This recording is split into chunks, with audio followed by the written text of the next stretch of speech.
사도행전 강해를 이어서 계속하게 됩니다. 우리는 3주 전인가요? 유럽의 첫 선교의 관문인 빌립보에서 복음을 전한 바울 일행의 얘기를 들었습니다. 오늘은 데살로니가로 왔습니다. 이 데살로니가는 지금도 그리스의 데살로니키라고 해서 발음이 키에 가까운 발음으로 그리스 발음에 가깝도록 달라졌을 뿐이고 바로 그 지명 그대로 데살로니가입니다. 그곳에서 바울이 복음을 전하게 됩니다. 얼마 동안 전하느냐면 2절 보십시오. 새 안식일 돼 있죠. 요즘 우리말로 3주간을 말씀에 집중하여 복음을 전합니다. 어디서? 회당에서. 그 복음을 전했을 때 복음의 내용은 3절입니다. 예수님이 우리를 위하여 죽으셨다. 그 예수님이 다시 살아나셨다. 그래서 그 예수가 우리의 메시아 되신다. 이것이 바울이 전한 복음의 내용입니다. 이 복음이 전해졌을 때 유대인들 사회, 그 데살로니가의 도시에는 큰 파장이 일어났습니다. 복음이 들어갔을 때 어떤 일이 일어났습니다. 그 중에 4절에 있는 것처럼 경건한 헬라인들은 그 복음을 받아들이면서 예수 안에서 그들이 전에 믿었던 유대교가 메시아 예수를 받아들임으로써 새롭게 하나님의 뜻을 받아들이는 이들도 있습니다. 그런데 대부분 유대인들이 5절에 있는 것처럼 시기해서 그 복음에 반발합니다. 그래서 어떻게 하느냐면 바울 일행을 잡아들이기 위해서 찾아갔는데 바울 일행은 없고 바울 일행이 머물렀던 야손의 집이라고 들어갔을 때 야손의 집에 가서 너 어디 숨겼어? 라고 검문합니다. 검색합니다. 모른다 했습니다. 그런데 바로 그러자 그 복음에 반발했던 유대인들이 이 야손과 그 형제들을 끌고 와서 업장에게 6절 보십시오. 업장에서 그 고소를 합니다. 그 고소의 내용들이 어떤 것이냐면 6절과 7절에 있는데 여러분 바로 오늘 이 말씀이 고소 내용입니다. 반발하는 복음에 반대하는 유대인들의 고소 내용인데 오늘 이것이 오늘 말씀의 중심 주제로 제가 다루는 이유를 좀 이따 설명하겠습니다. 자, 고소 내용이 무엇일까요? 여러분 6절 우리 말씀 한번 보십시오. 6절 우리 같이 읽습니다. 시작. 발견하지 못함에 야손과 및 형제들을 끌고 업장들 앞에 가서 소리질러 이르되 천하를 어지럽게 하던 이 사람들이 여기도 있다. 첫째는 천하를 어지럽게 한다는 겁니다. 그러면 두 번째 고소 내용이 뭘까요? 그 7절에 있습니다. 같이 읽을까요? 시작. 야손이 그들을 맞아들였도다. 이 사람들이 다 가이사의 명을 거역하여 말하되 다른 임금 곧 예수라 하는 이가 있다 하더이다.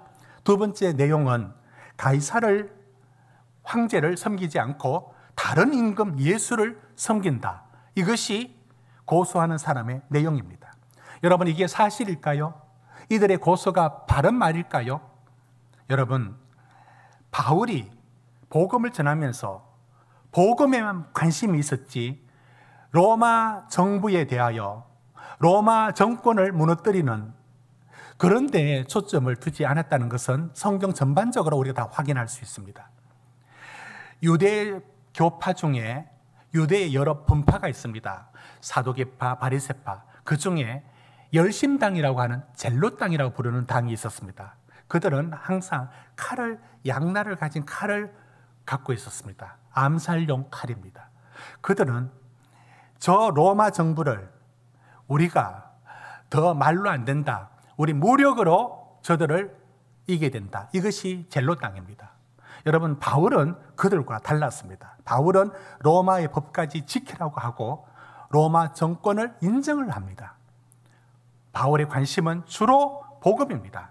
그런데 뭐라고 얘기했느냐면 천하를 어지럽게 했고 다른 왕을 섬긴다라고 하니까 이것은 다른 왕을 섬긴다는 말이 이들이 고소 내용에는 뭐냐면 우리의 황제, 우리의 시저, 그 황제를 섬기지 않는다. 이 나라를 전복시킬 위험이 있다. 이런 뜻에서 고발한 겁니다. 그런 뜻에서 이 말은 거짓 고소 내용입니다. 이 말은 명백한 거짓말입니다. 명백한 거짓말인데 이 거짓말 속에 역설적으로 기독교의 신앙이 어떤 것인지를 너무 잘 표현하고 있는 내용들이 두 가지가 함께 들어있습니다. 이걸 어떻게 여러분 복음에 반대하고 반발하는, 그래서 고소하는 사람들의 고소장의 내용들을 이게 하나님의 말씀의 복음의 핵심으로 받아들이려고 할 때 약간 처음에 주저되지 않습니까? 이건 털린 거짓말인데 말입니다. 그런데 제 말은 이 말이 정치적인 고발은, 이 왜곡된 정치적인 고발은 거짓이지만 역설적으로 기독교의 진리를 거기에 자기도 모르게 담아버리고 말았습니다. 이걸 이런 식으로 먼저 이해를 해주는 게 좋겠습니다. 여러분, 빌라도가 예수님을 처형할 때 그 명패에 뭐라고 적었는지 아십니까? 요한복음 19장 19절에 이렇게 되어 있습니다. 그 명패에 나사렛 예수 유대인의 왕, 자, 한번 띄워보십시오. 나사렛 예수 유대인의 왕이라고 십자가 위에 패를 붙였다고요. 그걸 왜 붙였느냐면 빌라도의 계산은 이겁니다. 너희 유대인들이 지금 우리 로마에 대하여 너희가 감히 우리한테 도발을 한다고? 너희가 유대인의 왕? 그래, 봐라, 꼴 좋지. 홍포를 입히고 가시면류관을 덮어 씌우고 그래서 십자가에 매단 너희 왕이 적꼴이다. 그것은 유대인들을 조롱하는 뜻에서 유대인의 왕이라고 적은 거예요. 그런데 저 말은 역설적으로 사실은 예수 그리스도가 유대인의 왕이었습니다. 이런 식으로 그들이 말하는 의도와 전혀 다르게 사실 진리를 포함시키고 있었다는 얘기입니다. 하나만 예를 더 들겠습니다.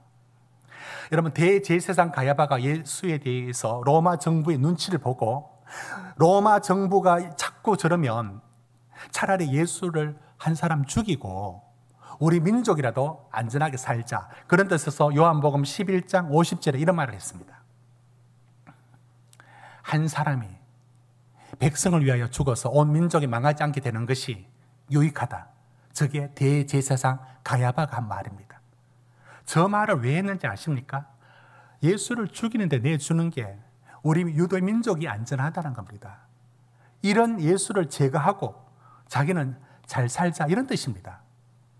저 말이 틀린 말 아닙니까? 그런데 저 말이 역설적으로 진리를 담고 있습니다. 예수의 죽음이 우리의 대속으로, 그분의 죽음으로 너희가 유익한 줄 생각하지 아니한도다.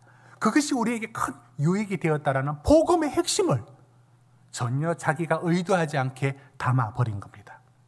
그렇다면 오늘 저는 이 데살로니가에 들어가서 반대했던 유대인들의 고소 내용이 두 가지가 기독교 진리를, 이건 거짓의 고소 내용입니다. 그런데 역설적으로 기독교의 진리를 이것보다 더 잘 표현할 수 없을 만큼 너무 잘 담아냈습니다. 그러고 말았던 겁니다. 다시 6절 7절의 말씀이 뭔가 여러분 우리 방송실에서 자 한번 띄워주십시오. 6절의 내용이 뭔가 보십시오. 6절의 내용이 뭔가 하면 천하를 어지럽게 한다. 그 다음에 7절이 뭐냐면 다른 임금 예수라. 여러분, 저게 오늘 핵심 메시지입니다. 천하를 어지럽게 한다. 그리고 다른 임금 예수를 섬긴다.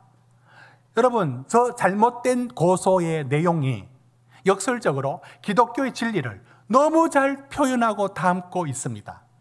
왜 그런가 하면 천하를 어지럽게 한다, 다른 임금 예수를 섬긴다는 이 말씀이 복음의 왜 중요한 부분들을 표현해내고 있느냐라고 말을 하자면 이런 뜻에서 그렇습니다.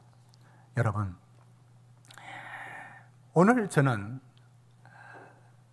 믿음이 무엇인가, 이 땅에 예수를 믿는다는 게 무엇인가에 대하여 지난 3주간의 연속으로 그 주제의 말씀을 전해오고 있습니다. 믿음과 행함의 관계를 설명하고 있습니다.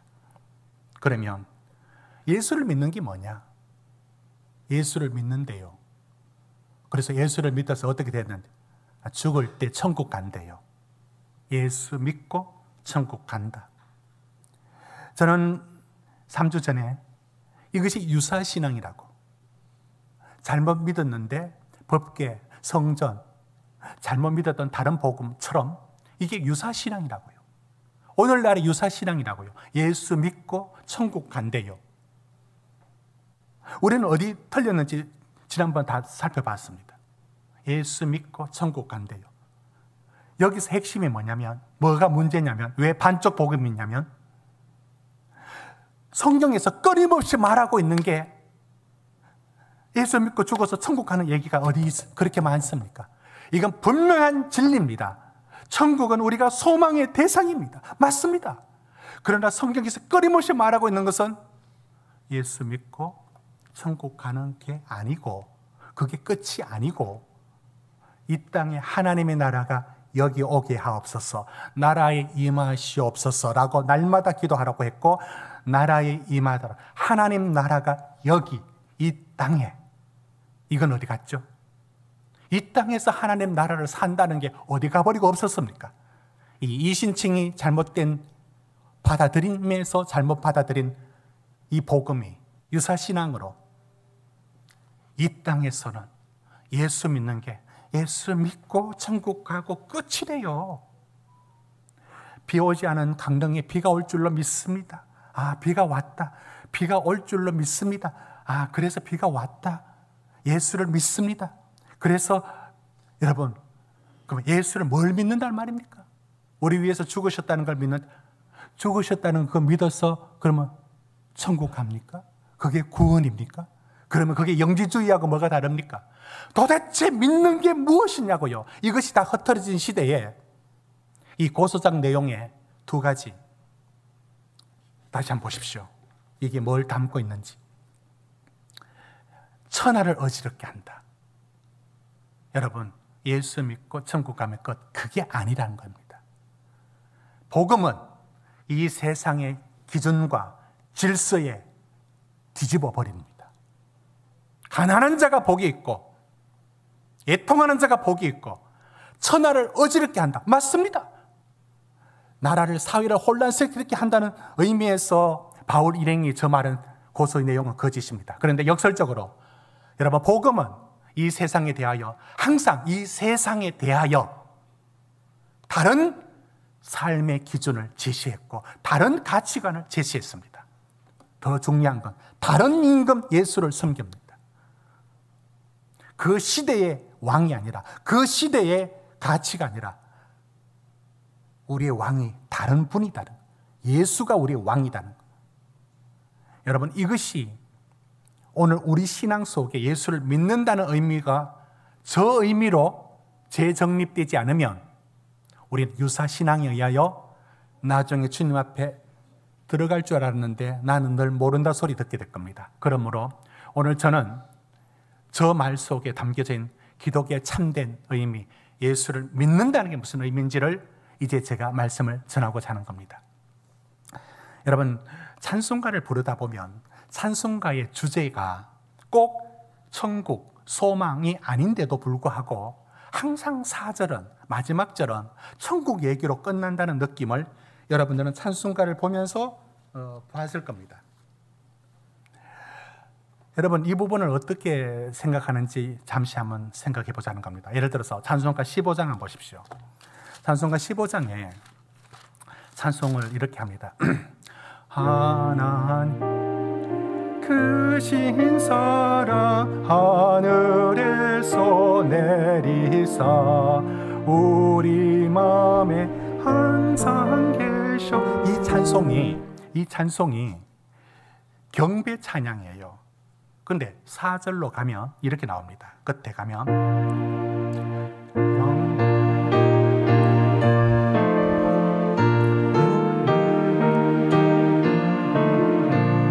주의 크신 구원과 온전, 그 다음 보십시오. 영광에서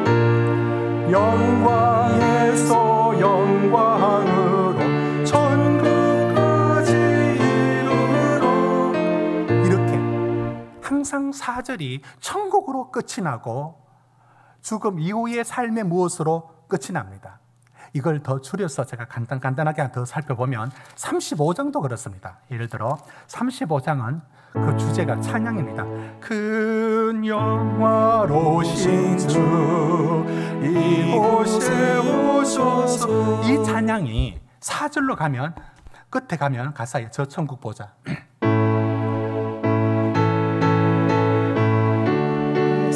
저 천국 보좌 앞에서 늘 찬송하게 하소서, 이렇게 찬송이 끝을 항상 천국으로 끝을 냅니다. 하나 더 보면 91장 보시면 찬양이 슬픈 마음 있는 사람, 슬픈 마음 있는 사람 예수 이름 믿으며 영원 변함은, 이렇게 하다가 후렴하고 4절로 가면 우리 갈 길 다간 후에, 이렇게 마지막을 얘기하고 예수의 이름은 소망이고 세상의 소망이고 천국의 기쁨이다 라는 것으로 맺습니다. 이런 얘기들이 찬송가에 굉장히 많이 나옵니다. 마지막 433장도 마찬가지인데요. 433장이 귀하신 주여 날 붙드사 주께로 날만, 이렇게 주님과 동행하는 것이 그 주제입니다. 근데 그 끝에 가면 4절에 가면 1절에 4절 보면 이 세상 내가 살 동안에 주께로 날마다 더 가까이 저 배는 천국 나 들어가 한없는 복락을 다 얻도록. 예, 이렇게 찬송가에는 마지막을 굉장히 천국과 소망과 마지막의 죽음이라는 부분들로 다뤄갑니다. 여러분, 이 설교가 있다 하여 여러분들이 앞으로 이 찬송가 부를 때 찜찜하게 생각하거나 저것을 나쁜 의미로 받아들일 필요가 전혀 없습니다. 저 찬송가는 소망과 위로를 담고 있는 합당하게 부를 찬송가입니다. 지금 제가 드리는 말씀은 이 찬송가가 만들어질 때의 시대적인 배경이 있습니다. 미국으로 말하면 18세기 말과 19세기 그 부흥의 시기에, 그러나 가난하고 못 먹고 못 살고 있던 그때, 그리고 우리로 말하면 일제 식민지를 지나오면서 가난하고 어려웠던 시기들, 이것의 시대적인 배경이 들어 있습니다. 그 시대가 들어져 있습니다. 그 시대의 천국은 이 땅에서 너무나 힘들어 주님을 바라볼 수밖에 없는 하나의 소망으로 자연스럽게 4절 가사가 대부분 천국으로 이어질 수밖에 없었습니다. 그게 의미가 있습니다. 오늘날 의미가 없느냐? 의미 없다는 것을 제가 말씀드리는 게 아니에요. 그러면 전쟁이 아니고 식민지가 아니고 가난이 없는 시대에 천국을 부를 때 위험성을 제가 얘기하는 겁니다. 이 땅에 어떻게 살아가는 삶에 대한 부분들은 건너뛰고 천국으로 바로 갑니다. 그러니까 찬송가가 제가 지금 문제 있다는 것을 제 얘기하는 게 아니고 신학적인 문제가 시대에 뒤떨어졌다는 얘기도 아니고, 그 부분들이 오늘날의 시대에는 그 4절을 부르는 그 당시 사람들의 그 절박한 천국만 바라보는 그 마음이 어느덧 사라지고 천국이 어떤 식이 되어버리냐면 지금의 삶에 져야 될 책임과 그리스도인의 삶은 없고 예수 믿고 천국 간다는 유사신앙, 셔도우 페이스라고 하는 유사신앙이 팽배해 있으면서 이게 자연스럽게 찬송가가 원래 의도하지 않았는데 우리 속에 그걸 더 강화시키는 역할을 하고 있다라고 저는 이 부분을 비판합니다. 그러니까 예수 믿고 천국 간대요. 끝이래요. 그럼 이 땅에서 뭘 어떻게 살아가야 합니까?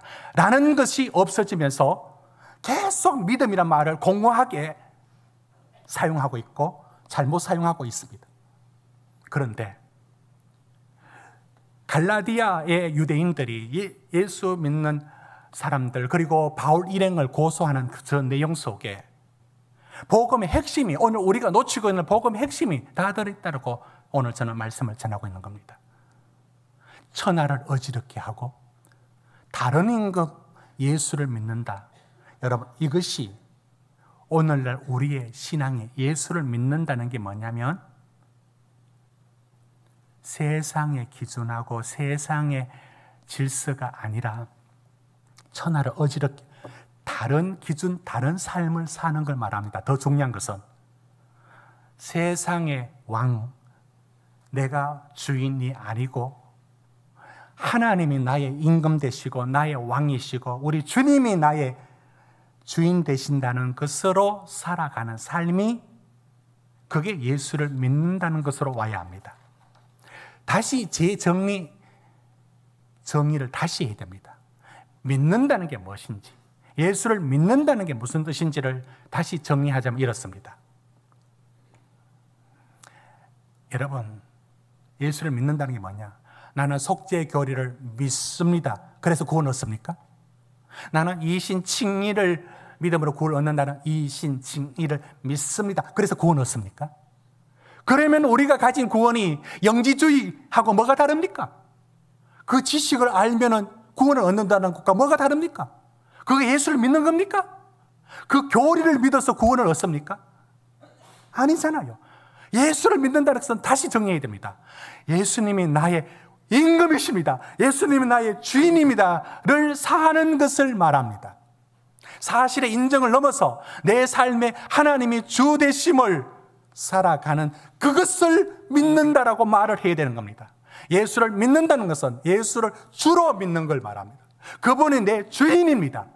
내가 내 주인이 아니고 내 인생의 주인이 아니고 세상이, 가치가, 세상이 말하는 성공이 내가 추구해야 될 성공이 아니고 나는 저 가치가 아닌 내 임금 예수가 말하는 그 삶이 따라가는 것, 그렇게 사는 것, 교리를 믿는 머리로 끝나는 문제가 아니라 실제 우리 삶의 주님이 주인 되시어 사는 것, 이게 믿는 거라는 말입니다. 저는 이제 그것이 왜 성경 전반적으로 말씀하고 있는지를 저는 이제 보여드려야 되겠습니다. 5가지 중에 시간에 맞추어 몇 가지를 다루려고 합니다. 우리가 하나님을 왕으로 섬긴다는 것, 제가 5가지부터 띄워주십시오. 아브라함에 대한 얘기를 할 것이고요, 모세, 그리고 광야에서 다니엘과 느헤미야, 5 중에 서너 개를 다루어 보겠습니다. 예수를 믿는다라는 것이 뭐냐면 그 고소작 내용이 너무 역설적으로 중요한 진리를 드러냅니다. 다른 왕을, 세상 왕이 아니라 하나님을 왕으로 섬긴다는 것이고요, 천하를 어지럽게 해요. 세상의 질서에 절절 따라가는 게 아니고 우리는 다른 질서를 살아갑니다. 자, 아브라함부터 말씀하겠습니다. 창세기 12장 3절에 아브라함을 하나님 부르셨습니다. 갈대아 우르라고 하는 곳에, 그곳에 우상을 섬기고 살던, 그곳에 미신을 쫓아가던 아브라함을 불러냅니다. 그리고 나와라. 뭐라고 말씀하느냐면, 내가 너를 불러내어서 이렇게 말합니다. 너를 축복하는 자에게 내가 복을 내리고 너를 저주하는 자에게 내가 저주하리니 땅의 모든 족속이 너로 말미암아 복을 얻을 것이라. 왜 불러낸지 아십니까? 그 갈대아 우르의 세상의 왕, 세상의 가치로 살지 말고 나를 따라라. 내가 왕이다. 내가 나를 섬기면 어떤 복을 누릴 것인지를 내가 보여주기 위해서 내가 너를 불렀다. 아브라함을 왜 불렀느냐고요?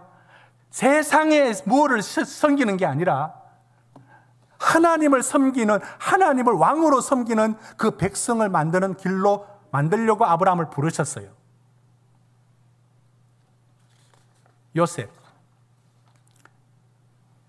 요셉의 얘기가 개인의 성공담이 아닙니다.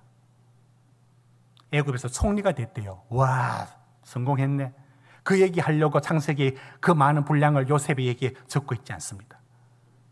왜 요셉을 불렀느냐? 하나님이 그의 백성을 구원하고 만들기 위하여 애굽으로 불러들이죠. 그 가족들을. 그래서 먼저 요셉을 애굽의 총리로 세우죠. 그 얘기가 뭘 뜻하느냐면 세상 왕이 아니라 하나님을 왕으로 섬기는 백성을 만드는 하나님의 나라의 얘기입니다. 모세 얘기 갑니다. 여러분, 모세를 통해서 모세의 얘기는 이 얘기를 바로 들어가면 되겠습니다. 여러분, 모세는 나일강에 던져졌습니다. 갈대 상자에 담겨져서 떠내려가고 있습니다. 히브리 사내 아이를 다 죽이라 라고 명령한 바로의 딸이 그 아이를 건져서 입양하여서 왕자로 키웁니다. 40년 동안 최고의 리더십 교육을 받은 모세. 그가 이제 일을 하면 좋을 것 같은데 하나님이 그 모세를 애굽에서 불러내신 후에 사용하지 않아요. 왜 사용 안 합니까? 수시면 좋은데 40에 펄펄 뛸 때 할 때 일을 시키시지 안 시켜요. 미디안으로 보냅니다. 40년을 80이 될 때까지. 뭐 하자는 겁니까? 모세에게 뭘 일러주는 겁니까? 네 눈에 보이는 왕 파라오가 아니라 눈에 보이지 않는 하나님을 어떻게 섬기고 그분이 어떤 분이신지, 왜 떨기나무에서 불로 타지 않는 불로 나타나셔서 너를 불러내셔서 하나님의 백성의 삶을 살게 만듭니다. 저 피라미드 높이만큼 있는 저 파라오의 권세보다도 네 눈에 보이지 않는 여호와 하나님이 너를 모세, 떨기나무에 부르신 모세 하나님이 너의 왕이시다. 네가 섬길 분은 그분이다. 이걸 끊임없이 훈련시켜 주신 것이 모세 얘기입니다. 광야에서 그들은 뭘 배워야 했습니까? 광야에서 그들은 뭘 배우느냐면 먹고 사는 게 만나와 메추라기가 하나님이 주신다는 것을 배워야 했습니다. 눈에 보이지 않는 하나님이 그들을 먹고 살게 하신다는 것을. 그래서 신명기 8장 16절에 뭐라고 얘기하느냐면 왜 광야를 보냈냐? 그건 너를 통하여 진정한 하나님을 섬기는 복, 진짜 왕을 섬기는 복이 무엇인지를 알게 한다라고 말합니다. 여러분, 다니엘 얘기를 건너뛰고 제가 느헤미야 얘기를 하겠습니다. 저는 지금 성경 전반적으로 말씀하고 있는 바가 무엇인지, 예수를 믿는다는 게 무엇인지를 말씀하고 있습니다. 예수를 믿는다는 거, 뭘 믿는다는 거예요? 그것은 하나님이 나의 왕이시고 내 삶의 주인이신 것을 믿고 살아가도록 하는 것이, 그것이 예수를 믿는다는 의미를 제가 지금 설명하고 있습니다. 느헤미야 얘기를 하겠습니다. 페르시아에 술 맡은 관으로 아닥사스다 왕을 섬기고 있었던 느헤미야가 자기 동족, 자기 민족의 어려움을 불타고 망한 이 현실을 바라보고 그 아닥사스다 왕이 말 한마디면 자기 나라를 다시 재건할 수 있고 세울 수 있는데 그 왕을 찾아갑니다. 그런데 왕이 말을 함부로 할 수가 없었습니다. 그런데 그 왕의 말만 덜 해주면 자기 문제가 해결될 수 있습니다. 그런데 느헤미야가 그 아닥사스다 왕 앞에 갔을 때 이런 모습을 보였습니다. 여러분 느헤미야서 2장 4절 전에도 여러 번 읽었는데요. 우리 한번 더 읽어볼까요? 시작. 왕이 내게 이르시되 그러면 내가 무엇을 원하느냐? 여기서 앞에 왕은 아닥사스다 왕입니다. 아닥사스다 왕이 그래 네가 굉장히 신뢰하고 있었습니다. 느헤미야를. 네가 말하는 거 내가 다 들어줄게. 네가 말하는 거 다 들어줄게라고 하는 내 눈에 보이는 힘 있는 왕 아닥사스다 왕 앞에 느헤미야는 당신의 말 한마디면 다 된다라는 생각을 갖지 않습니다. 그보다 더 큰 하나님께 묵도했다고 합니다. 왕 앞에서 내 눈에 왕을 보고 있는데 기도는 그 왕보다 더 크신 여호와 하나님께 기도합니다. 이것이 믿는다는 겁니다. 믿는다는 것은 내가 하나님을 왕으로 섬기고 살고 있는 것을 말합니다. 예수가 내 삶의 주인인 것으로 살아가는 것을 두고 그것을 믿는다라고 말을 해야 합니다. 사랑하는 성도 여러분, 오늘 우리에게 예수를 믿는 게 뭡니까? 지금 예수를 믿는 것이 유사신앙이 되었습니다. 뭘 믿는다는 말이에요? 뭘 믿고 예수를 믿고 천국 간다라고 떠들고 있습니까? 어떻게 복음이 이런 식으로 변질될 수가 있죠? 예수를 믿는다는 것, 주님이 내 삶의 주인이에요. 그래서 그 주인으로 섬기고 사는 걸 말합니다. 그분은 내 삶의 임금이십니다. 내 인생의 주인이십니다. 그분을 믿는다는 것, 내 시간, 모든 우선순위가 그분이 주인이 되는 겁니다. 내 물질, 내 재정의 모든 것들이 주님이 주인인 것을 말합니다. 내 마음에 내가 주인이 아니고 내 성질대로 사는 게 아니라 주님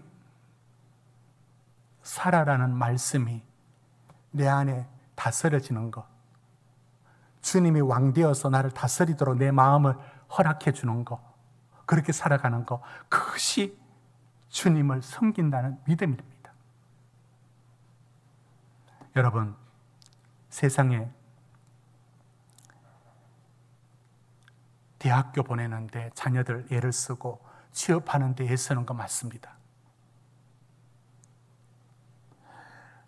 우선순위를 말씀을 하는 겁니다. 그 노력에 10분의 1을 하나님을 섬기고 네 삶의 주인이 하나님이다. 여기에 드리는 열정이 10분의 1은 될까요? 그렇게 살지 않으면서 우리는 앵무새처럼 말합니다. 예수 믿고 천국 간대요. 뭘 믿는다는 게 무엇이란 말입니까? 그분이 내 주인으로 섬기고 사는 것을 믿는다는 것인데 그 삶은 없으면서 말로만 믿는데요. 그렇지 않습니다. 여러분, 로마서 12장 1절에서 3절에 오늘 말씀이 이렇게 담고 있습니다. 예수를 믿는다는 게 뭘까? 2절 보십시오. 이 세대를 본받지 말고 천하를 어지럽게 한다는 그 고소의 내용이 생각나지 않습니까? 이 세상을 따르지 않습니다. 애굽, 바벨론, 로마, 언제나 그 시대의 왕이 말하고 그 시대의 가치관이 말하고 있는 것들을 쫓아가지 않습니다. 예수를 믿는다는 것은 그분이 파라오가 왕이 아니고 바벨론 로마의 황제가 시즈가 우리의 왕이 아니고 우리는 다른 왕이 있어요. 예수가 우리의 왕이라서 그분의 말씀을 쫓아가고 그분이 나를 다스리도록 살아가는 것이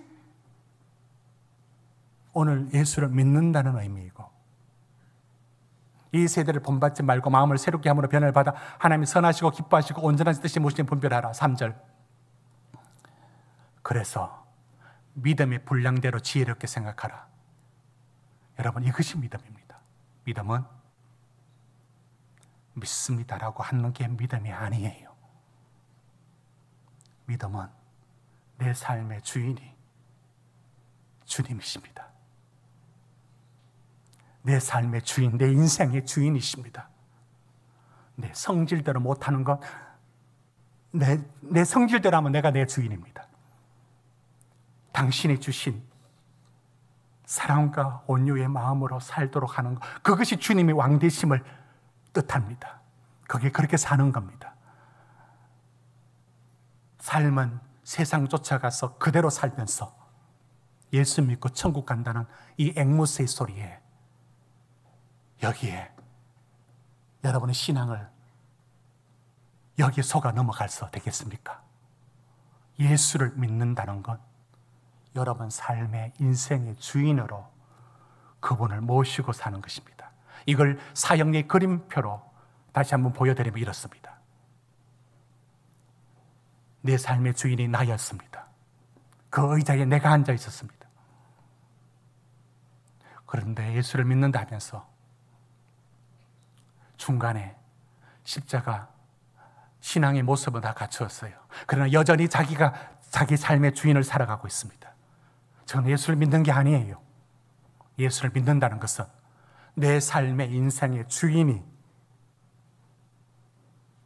그분이 왕이 되어야 됩니다. 그분이 내 인생의 주인이 되는 걸 말합니다. 내 직장에서도, 내 물질과 내 시간에 있어서도, 내 삶의 모든 것에 있어서도 교회라고 하는 영역만 아니라 내 삶의 전 영역이 그분이 다스리도록, 그분이 통치하도록 그 삶을 사는 걸 말합니다. 여러분, CCM의 요게베스의 노래라는 거 알죠? 가사가 이렇습니다. 작은 갈대 상자 물이 새지 않도록 역청과 나무 진을 칠하네 어떤 마음이었을까? 이 노래는 모세의 어머니 요게벳이 갈대 상자에 띄워서 모세를 보낼 때 어떤 마음이었을까를 상상하면서 만든 CCM 가사입니다. 거기에 이런 가사가 이어집니다. 너의 삶의 참 주인이시지, 너의 참 부모이시. 육신의 부모는 너를 갈대 상자에 던져버릴 수밖에 없다. 그러나 너의 참 부모이신 하나님의 손에 너의 삶을 맡긴다. 너의 삶의 참 주인, 너를 이끄시는 주 하나님 그 손에 너의 삶을 맡긴다. 참 주인이신 주님을 주인으로 섬기고 사는 것을 믿는다라고 말하십시오. 그 주인을 주인으로 섬기고 살아가는 것이 믿는 것입니다. 말장난 같은 예수 믿고 천국 간다는 아무것도 없는 빈 껍데기, 그러면서 거기에 기생하여 이게 진리이냐, 아무것도 하지 않으면서 주님을 나의 주인으로 섬기는 삶이 없으면서 천국 간다 얘기하지 말아야 합니다. 우리의 믿음은 우리의 주인이 주님이신 것을 오늘도 살아가는 것을 말합니다. 여러분 마음의 주인도 그분이 주인 되도록 하는 것이 믿는 자의 삶입니다.